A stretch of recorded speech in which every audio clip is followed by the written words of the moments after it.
Mother Jones ਜਿਹੜੀ magazine ਆ ਉਹਨਾਂ ਨੇ ਅੱਜ ਇੱਕ ਕਾਫੀ ਵੱਡਾ ਜਿਹੜਾ ਆਰਟੀਕਲ ਆ ਉਹ ਇਸ ਬਾਬਤ ਲਾਇਆ ਵੀ ਕਹਿੰਦੇ ਵੀ ਇਸ ਟਾਈਮ ਜਿਹੜੇ ਮਰਕੀ ਰਿਲੇਸ਼ਨ ਨੇ ਐਚਏਐਫ ਹਿੰਦੂ ਅਮਰੀਕਨ ਫਾਊਂਡੇਸ਼ਨ ਤੇ ਇੰਡੀਅਨ ਐਮਬੈਸੀ ਦੇ ਜਿਹੜੇ ਦਰਮਿਆਨ ਆ ਉਸ ਨੂੰ ਲੈ ਕੇ ਉਹਨਾਂ ਨੇ ਚਿੰਤਾ ਜਿਹੜੀਆਂ ਆ ਉਹ ਆਪਣੀਆਂ ਪ੍ਰਗਟਾਈਆਂ ਆ। ਰੀਸੈਂਟਲੀ ਆਪਾਂ ਦੇਖਿਆ ਗੁਰਦੁਆਰਾ ਸਾਹਿਬ ਫਰੀਮੌਂਟ ਨੇ ਕਈ ਮਹੀਨਿਆਂ ਦੀ ਇਨਵੈਸਟੀਗੇਸ਼ਨ ਤੋਂ ਬਾਅਦ ਦੇ ਵਿੱਚ ਕਈ ਤੱਥਾਂ ਦੇ ਆਧਾਰ ਦੇ ਉੱਤੇ ਇਹ ਚੀਜ਼ ਪੇਸ਼ ਕੀਤੀ ਸੀ ਵੀ ਜਿਹੜੀ ਐਚਏਐਫ ਆ ਉਹ ਇੰਡੀਅਨ ਸਰਕਾਰ ਦੇ ਏਜੰਡੇ ਦੇ ਉੱਤੇ ਜਿਹੜੀ ਉਹ ਚੱਲ ਰਹੀ ਆ ਤੇ ਕਹਿੰਦੇ ਵੀ ਇਸ ਟਾਈਮ ਜਿਹੜੀ ਕੰਪਲੇਂਟ ਆ ਡਿਪਾਰਟਮੈਂਟ ਆਫ ਜਸਟਿਸ ਨੂੰ ਘੱਲੀ ਗਈ ਆ ਐਚਏਐਫ ਦੇ ਉਲਟ ਵੀ ਇਹ ਕੋਆਰਡੀਨੇਟ ਕਰ ਰਹੇ ਨੇ ਅੰਬੈਸੀ ਦੇ ਵਿੱਚ ਇੰਡੀਅਨ ਅੰਬੈਸੀ ਦੇ ਨਾਲ ਜੋ ਵਾਸ਼ਿੰਗਟਨ ਡੀਸੀ ਦੇ ਵਿੱਚ ਹੈਗੀ ਆ। ਸੋ ਐਚਏਐਫ ਕਹਿੰਦੇ ਵੀ ਇਸ ਟਾਈਮ ਸਭ ਤੋਂ ਵੈਲਥੀਐਸਟ ਤੇ ਇੱਕ ਮੋਸਟ ਕੰਟਰੋਵਰਸ਼ੀਅਲ ਨਾਨ ਪ੍ਰੋਫਿਟਸ ਆ ਜੋ ਕਿ ਨਾਮ ਤਾਂ ਜਿਹੜਾ ਉਹ ਅਮਰੀਕਨ ਹਿੰਦੂਜ਼ ਦਾ ਜਿਹੜਾ ਉਹ ਵਰਤਦੀ ਆ ਪਰ ਕਹਿੰਦੇ ਵੀ ਫਾਈਨੈਂਸ ਜਿਹੜੀ ਉਹ ਅੰਬੈਸੀ ਦੇ ਦੁਆਰਾ ਹੁੰਦੀ ਹੋਈ ਹੋ ਸਕਦੀ ਆ। ਸੋ ਕਹਿੰਦੇ ਵੀ ਇਹਦੇ ਕਰਕੇ ਜਿਹੜੀ ਫਾਰਾ ਦੀ ਕੰਪਲੇਂਟ ਆ ਇਹਨਾਂ ਦੇ ਉਲਟ ਉਹ ਜਿਹੜੀ ਉਹ ਦਰਜ ਕਰਾਈ ਗਈ ਆ ਜਿੱਥੇ ਅਟਾਰਨੀ ਜਨਰਲ ਪੈਮ ਬੌਂਡੀ ਹੁਣਾਂ ਨੂੰ ਚਿੱਠੀ ਲਿਖ ਕੇ ਇਸ ਦੀ ਇਨਵੈਸਟੀਗੇਸ਼ਨ ਕਰਨ ਦੀ ਮੰਗ ਚੁੱਕੀ ਗਈ ਹੈਗੀ ਆ। ਅਮਰੀਕਾ ਦੇ ਵਿੱਚ ਫੋਰਨ ਏਜੰਟ ਦੇ ਤੌਰ ਦੇ ਉੱਤੇ ਕੰਮ ਕਰਨਾ ਇਲੀਗਲ ਨਹੀਂ ਆ ਪਰ ਬਹੁਤ ਸਾਰੀਆਂ ਜਿਹੜੀਆਂ ਜੇ ਆਰਗੇਨਾਈਜੇਸ਼ਨ ਉਹਨਾਂ ਨੂੰ ਰਜਿਸਟਰ ਕਰਨਾ ਪੈਂਦਾ ਆ ਜੇ ਤੁਸੀਂ ਉਸ ਏਜੰਡੇ ਦੇ ਨਾਲ ਚੱਲ ਰਹੇ ਆ। ਸੋ ਬਹੁਤ ਸਾਰੀਆਂ ਜਿਹੜੀਆਂ ਉਸ ਦੀਆਂ ਰਿਕੁਆਇਰਮੈਂਟਸ ਆ ਐਚਏਐਫ ਨੇ ਆਪਣੇ ਆਪ ਨੂੰ ਫੋਰਨ ਏਜੰਟ ਦੇ ਤੌਰ ਦੇ ਉੱਤੇ ਰਜਿਸਟਰ ਨਹੀਂ ਕੀਤਾ ਹੈਗਾ। ਸੋ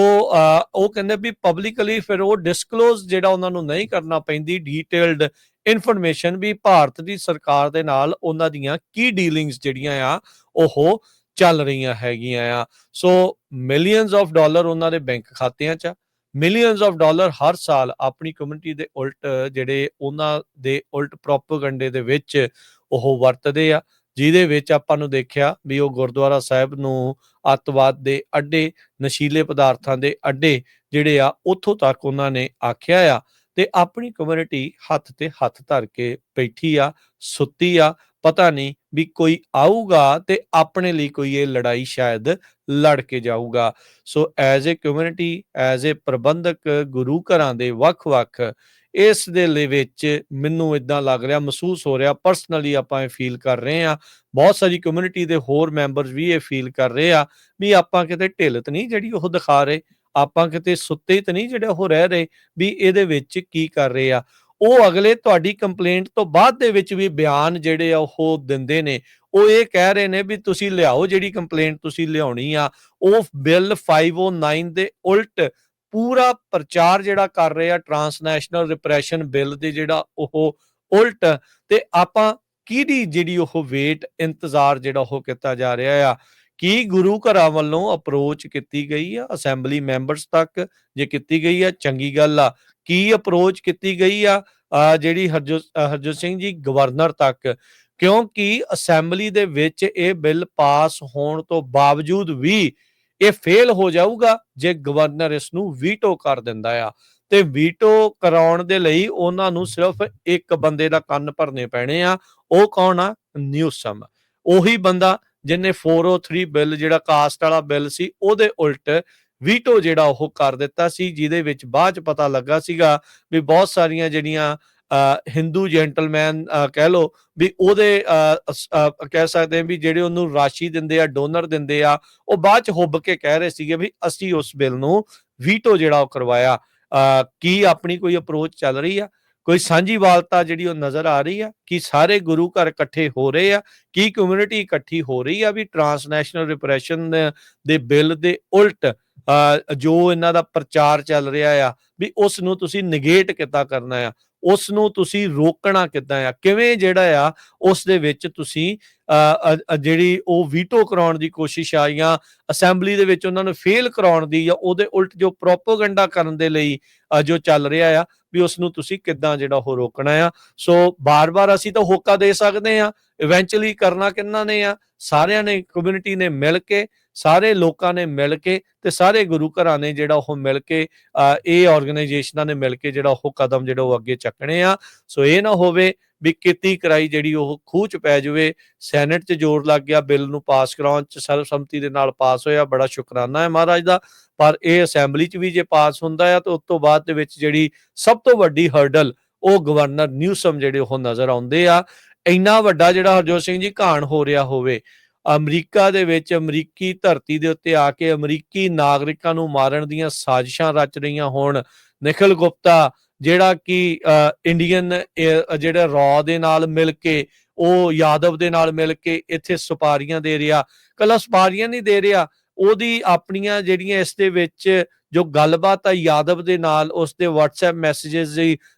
ਜੋ ਪਤਾ ਲੱਗੇ ਆ, ਜਿਹੜੇ ਉਹ ਸਾਹਮਣੇ ਆਏ ਅਦਾਲਤੀ ਦਸਤਾਵੇਜ਼ਾਂ 'ਚ, ਉਹ ਕਹਿੰਦਾ ਆ ਵੀ ਕੋਈ ਚੱਕਰ ਨਹੀਂ, ਜੇ ਆਲੇ ਦੁਆਲੇ ਵਾਲੇ ਤੁਸੀਂ ਇਹਨੂੰ ਮਾਰੋ, ਜੇ ਕੋਈ ਆਲੇ ਦੁਆਲੇ ਵਾਲਾ ਬਾਈਸਟੈਂਡਰ ਵੀ ਮਰਦਾ ਹੈ ਤੇ ਕੋਈ ਚੱਕਰ ਨਹੀਂ ਆ। ਘਰ ਮੇ ਘੁਸ ਕੇ ਮਾਰਨ ਵਾਲੀ ਜਿਹੜੀ ਗੱਲ ਆ, ਉਹ ਚੀਜ਼ ਜਿਹੜੀ ਉਹ ਲੈ ਕੇ ਆਉਂਦੇ ਆ। ਉਹ ਇੱਥੋਂ ਤੱਕ ਕਹਿੰਦਾ ਵੀ ਮੈਨੂੰ ਮੌਕਾ ਦਿਓ ਤੁਸੀਂ ਫੀਲਡ ਦੇ ਵਿੱਚ ਜਾਣ ਦਾ, ਮੈਂ ਆਪ ਜਾ ਕੇ ਇਹ ਕਾਂਡ ਜਿਹੜਾ ਉਹ ਕਰ ਸਕਦਾ ਆ। ਸੋ ਜਿਹੜੇ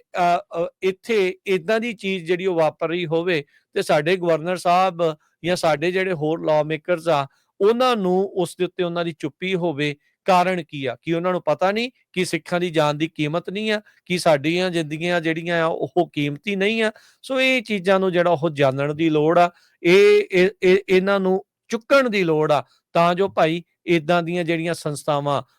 HAF ਵਰਗੀਆਂ ਜਿਹੜੀਆਂ ਸੰਸਥਾਵਾਂ ਜੋ ਕਿ ਅੰਬੈਸੀਆਂ ਦੇ ਨਾਲ ਮਿਲ ਕੇ ਕਹਿੰਦੇ ਚੱਲ ਰਹੀਆਂ ਆ, ਜਿਨ੍ਹਾਂ ਦੇ ਉੱਤੇ ਇਹ ਖਦਸ਼ਾ ਆ, ਇਹ ਡਰ ਆ ਵੀ ਉਹ ਇਸ ਤਰੀਕੇ ਨਾਲ ਚੱਲ ਰਹੇ ਆ ਵੀ ਉਹਦਾ ਤੋੜ ਤੁਸੀਂ ਕੀ ਲੱਭਣਾ ਆ, ਹੱਥ ਤੇ ਹੱਥ ਧਰ ਕੇ, ਜਾਂ ਉਹਨਾਂ ਵਾਂਗੂ ਉਹਨਾਂ ਦੇ ਪ੍ਰੋਪੇਗੈਂਡੇ ਦੀ ਕਾਟ ਨੂੰ ਜਿਹੜਾ ਉਹ ਤੁਸੀਂ ਕਿੱਦਾਂ ਜਿਹੜਾ ਉਹ ਦੇਖਣਾ ਹੈਗਾ। ਜੀ ਹਰਜੋਤ ਸਿੰਘ। ਸਤੰਬਰ 2024 ਦੇ ਵਿੱਚ ਜੋ ਰੂਬਨ ਨੇ ਸਟੋਰੀ ਰਨ ਕੀਤੀ ਸੀ, ਕਿਸ ਤਰ੍ਹਾਂ ਵੀ ਹਿੰਦੂ ਅਮਰੀਕਨ ਫਾਊਂਡੇਸ਼ਨ ਦੇ ਜਿਹੜੇ ਲੀਡਰਸ ਹੈਗੇ, ਉਹਨਾਂ ਨੇ ਗੁਰੂ ਘਰਾਂ ਬਾਰੇ ਕੀ ਕੁਝ ਬੋਲਿਆ ਸੀਗਾ। ਉਸ ਤੋਂ ਬਾਅਦ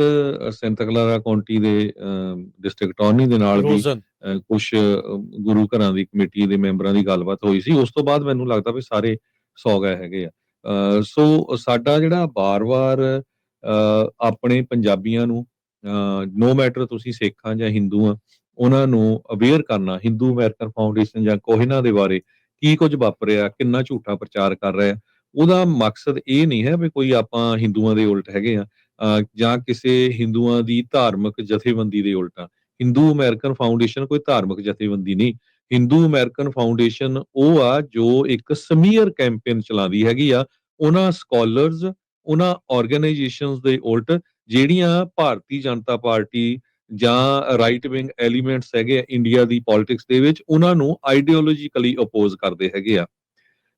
ਤੇ ਇਹ ਇੱਕ ਵੱਡਾ ਨੈਟਵਰਕ ਹੈਗਾ ਹਿੰਦੂ ਆਰਗੇਨਾਈਜੇਸ਼ਨ ਦਾ, ਜੋ RSS ਦੇ ਨਾਲ ਸਿੱਧਾ ਜੁੜਦਾ ਹੈਗਾ। RSS ਆਪਾਂ ਸਾਰਿਆਂ ਨੂੰ ਪਤਾ ਹੈ ਵੀ ਹਿੰਦੂ ਪੈਰਾਮਿਲਟਰੀ ਆਰਗੇਨਾਈਜੇਸ਼ਨ ਹੈਗੀ ਆ ਇੰਡੀਆ ਦੇ ਵਿੱਚ। ਇਹ ਇੱਕ ਯੂਸ਼ ਕਰੰਟ ਮੈਗਜ਼ੀਨ ਆ, ਉਹਨਾਂ ਨੇ ਵੀ ਇਹ ਛਾਪਿਆ ਸੀ ਵੀ ਇਹ ਕਿਸੇ ਵੀ ਜਿਹੜਾ ਵੀ ਬੰਦਾ ਕੋਈ ਇਹਨਾਂ ਦਾ ਵਿਰੋਧ ਕਰਦਾ ਆ, ਉਹਨੂੰ ਹਿੰਦੂ ਫੋਬੀਆ ਕਹਿ ਕੇ ਜਿਹੜਾ ਆ ਉਹਦੇ ਦੁਆਲੇ ਹਿੰਦੂ ਅਮਰੀਕਨ ਫਾਊਂਡੇਸ਼ਨ ਵਾਲੇ ਹੋ ਜਾਂਦੇ ਹੈਗੇ ਆ। ਸੋ ਸਾਡਾ ਬਾਰ-ਬਾਰ ਹੁਣ ਕਈ ਔਖੇ ਵੀ ਹੁੰਦੇ ਹੋਣੇ, ਖਾਸ ਕਰਕੇ ਗੁਰੂ ਘਰ ਦੀਆਂ ਕਮੇਟੀਆਂ ਜਾਂ ਆਮ ਲੋਕ ਵੀ, ਤੇ ਅਸੀਂ ਕਾਹਤੇ ਰਿਮਾਈਂਡ ਕਰ ਰਹੇ ਆ, ਇਹ ਸਾਡੇ ਬੱਚਿਆਂ ਦਾ ਭਵਿੱਖ ਹੈਗਾ ਆ। ਜੇ ਟਰਾਂਸਨੈਸ਼ਨਲ ਬਿੱਲ ਨਾ ਪਾਸ ਹੋਇਆ ਤੇ ਉਦਾਂ ਦੀਆਂ ਜਿਹੜੀਆਂ ਘਟਨਾ ਇਹ ਵਾਪਰਦੀਆਂ ਰਹਿੰਦੀਆਂ, ਜਿੱਦਾਂ ਖੰਡੇ ਨਾਲ ਵਾਪਰੀ ਆ, ਜਿਸ ਤਰ੍ਹਾਂ ਪੰਜਵੜ ਹੋਣਾ ਨਾਲ ਵਾਪਰੀ ਆ, ਜਿਸ ਤਰ੍ਹਾਂ ਭਾਈ ਨਿੱਜਰ ਹੋਣਾ ਨਾਲ ਵਾਪਰੀ ਆ, ਤੇ ਹੋਰ ਕਿੰਨੇ ਹੀ ਜਿਹੜੇ ਤੁਸੀਂ ਇਹ ਸਿੱਧਾ ਹਿਸਾਬ ਲਾਓ ਵੀ ਜਿਹੜਾ ਅੱਜ ਦੀ ਡੇਟ ਦੇ ਵਿੱਚ ਰਿਸਰਚ ਐਨਾਲਿਸਿਸ ਵਿੰਗ ਰਾਹ ਦਾ ਜਿਹੜਾ ਚੀਫ ਹੁਣੀ ਪ੍ਰਾਗ ਜੈਨ ਨੂੰ ਉਹਨੂੰ ਲਾਇਆ ਹੈਗਾ, ਕੈਨੇਡਾ ਵਾਲਿਆਂ ਨੇ ਉਹਨੂੰ ਇੱਥੋਂ ਕੱਢਿਆ ਸੀ ਵੀ ਤੂੰ ਸਾਡੇ ਸਿਟੀਜ਼ਨਸ ਦੇ ਉਲਟ ਅਟੈਕ ਕਰਵਾਉਣ ਦੀ ਕੋਸ਼ਿਸ਼ ਕਰ ਰਿਹਾ ਹੈਗਾ। ਇੱਥੋਂ ਭਜਾਇਆ ਸੀ, ਡਿਪਲੋਮੈਟਿਕ ਪਾਸਪੋਰਟ ਸੀ ਉਹਦਾ, ਉਹਨੂੰ ਉਹਨਾਂ ਨੇ ਜਾ ਕੇ ਰਾਹ ਦਾ ਹੈੱਡ ਬਣਾਇਆ। ਸੋ ਕਿੰਨੇ ਕੁ ਸਿੱਖ ਜਿਹੜੇ ਆ ਉਹ ਉਹਨਾਂ ਦੀ ਹਿੱਟ ਲਿਸਟ ਤੇ ਹੋਣਗੇ, ਬਹੁਤ ਵੱਡੀ ਗਿਣਤੀ ਹੈਗੀ ਆ। ਸੋ ਜੇ ਟਰਾਂਸਨੈਸ਼ਨਲ ਬਿੱਲ ਪਾਸ ਕਰਾਉਣ ਦੇ ਵਿੱਚ ਸਿੱਖ ਪਾਸ ਜਿਹੜੇ ਕਾਮਯਾਬ ਨਾ ਹੋਏ ਤੇ ਆਪਣਾ ਆਉਣ ਵਾਲਾ ਭਵਿੱਖ ਬੜਾ ਮਾੜਾ ਹੋਣਾ ਆ। ਜਿਹੜਾ ਵੀ ਕੋਈ ਮਾੜੀ ਮੋਟੀ ਹਿਊਮਨ ਰਾਈਟਸ ਦੀ, ਕੋਈ ਆਪਣੀ ਆਜ਼ਾਦੀ ਦੀ ਜਾਂ ਕਿਸਾਨਾਂ ਦੇ ਹੱਕ ਵਿੱਚ ਗੱਲ ਕਰੂਗਾ, ਸੋ ਉਹਦਾ ਹਾਲ ਜਿਹੜਾ ਆ ਉਹ ਬਹੁਤ ਬੁਰਾ ਕਰਨਗੇ, ਉਹਨਾਂ ਨੂੰ ਡਰਾਉਣਗੇ, ਧਮਕਾਉਣਗੇ। ਸੋ ਇਹ ਬਿੱਲ ਜਿਹੜਾ ਆ ਪਾਸ ਹੋਣਾ ਬਹੁਤ ਜ਼ਰੂਰੀ ਹੈਗਾ। ਜੀ, ਹੁਣ ਲੈਂਦੇ ਇਜਾਜ਼ਤ ਇੱਥੇ। ਪ੍ਰੋਗਰਾਮ ਦੀ ਸਮਾਪਤੀ ਆ। ਸਾਡੇ ਦੋਨਾਂ ਵੱਲੋਂ ਸਭ ਨੂੰ ਪਿਆਰ ਭਰੀ ਸਤਿ ਸ੍ਰੀ ਅਕਾਲ। ਸਤਿ ਸ਼੍ਰੀ ਅਕਾਲ।